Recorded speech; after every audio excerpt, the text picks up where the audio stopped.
বন্ধুরা, কেকেআর এর spin bowling IPL এর সেরা। কেন বলছি? কেকেআর এর পরের ম্যাচ যেটা আরসিবির বিরুদ্ধে খেলবে রায়পুরে, সেই পিচে স্পিন কতটা হবে?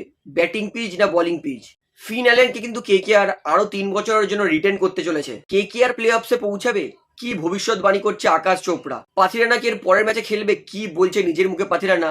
সমস্তটাই কিন্তু আপনাদের জানাবো, তাই বলতেই পারি ভিডিওটা গুরুত্বপূর্ণ হবে, শেষ পর্যন্ত দেখবেন।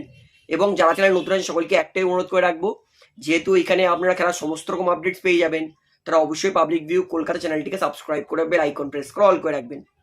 তাহলে বন্ধুরা, সবার প্রথমে বলি, কলকাতা নাইট রাইডার্স এর পরের ম্যাচ যেটা আরসিবির বিরুদ্ধে খেলবে রায়পুরে, সেই রায়পুরের পিচ কেমন, কতটা স্পিন হবে?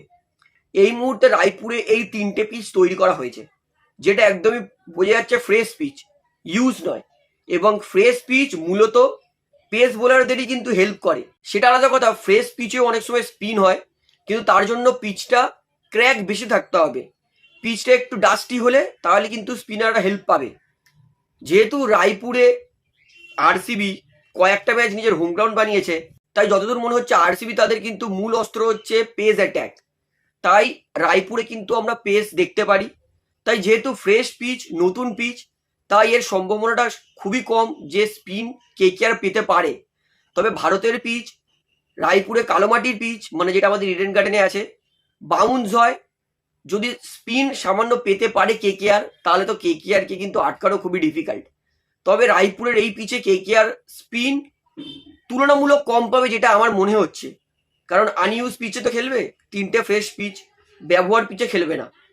তবে প্রে করবে যেন কেকেআর এর বোলাররা পিচ থেকে সামান্য গ্রিপ পায়, স্পিন পায়, তাহলে কিন্তু কেকেআর অবশ্যই আরসিবির বিরুদ্ধে কিন্তু জিততে পারে।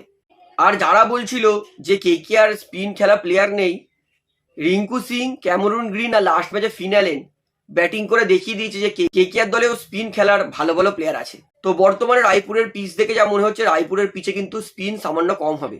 আইপিএল 2026-এ কেকেআর যে 4টে ম্যাচ জিতেছে, তার সব থেকে বড় মূল অস্ত্র হচ্ছে কেকেআর এর স্পিন অ্যাট্যাক।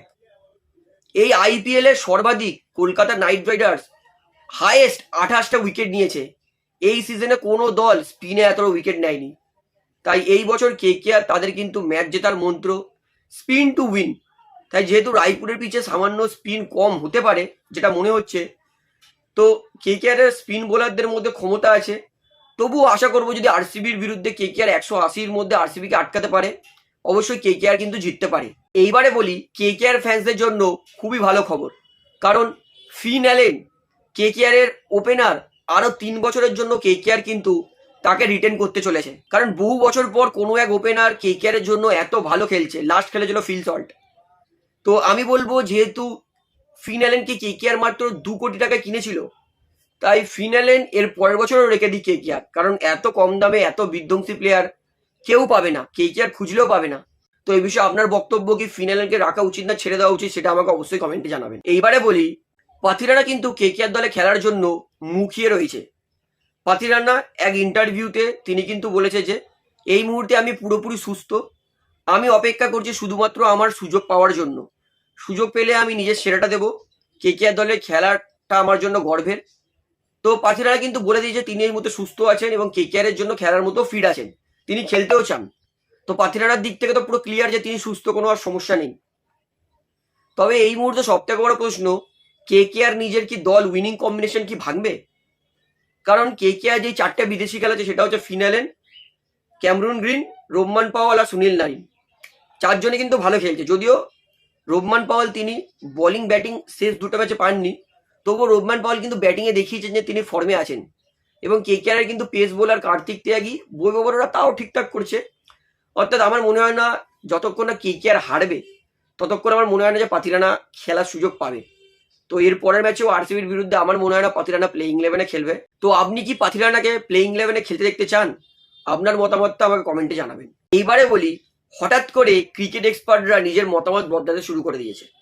শুরুর 5টা ম্যাচ যখন কেকেআর জিততে পারিনি, তখন ক্রিকেট এক্সপার্টরাই বলছিল যে এই বছর কেকেআর দুর্বল দল, কেকেআর একটা ম্যাচ কি জিততে পারবে আদেও যেরকম খেলছে।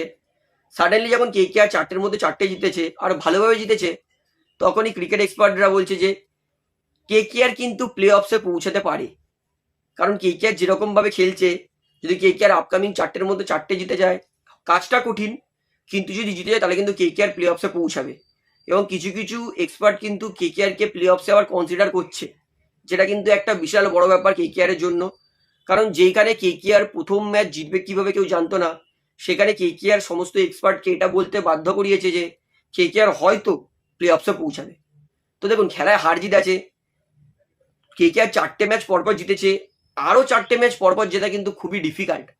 তবুও খেলায় হার জিত আছে। কেকেআরের জন্য কিন্তু আমি গর্ববোধ ফিল করি যে কেকেআর এরকম জায়গা থেকে বাউন্স ব্যাক করেছে, শুধু বাউন্স ব্যাক করেনি, পরপর জিতেছে আর প্লে অফসেও পৌঁছাতে পারে। তো কেকেআর ছিলাম, আছি আর সারা জীবন থাকবো। Love you KKR. তো আপনার কি মনে হয়, কেকেআর কি প্লে অফসে পৌঁছাতে পারবে? আপনার ধারণা আমাকে কমেন্টে জানাবেন। তো ভিডিওটা এখানে শেষ করছি। আশা করি ভালো লাগলো। তো ভিডিওটি ভালো লাগলে অবশ্যই লাইক করুন, কমেন্ট করুন, শেয়ার করুন এবং চ্যানেলের সকলকে একটা অনুরোধ করে রাখবো, যেহেতু এখানে আপনারা খেলার সমস্ত রকম আপডেটস পেয়ে যাবেন, তারা অবশ্যই পাবলিক ভিউ কলকাতা চ্যানেলটিকে সাবস্ক্রাইব করে বেল আইকন প্রেস করে অল করে রাখবেন। ধন্যবাদ।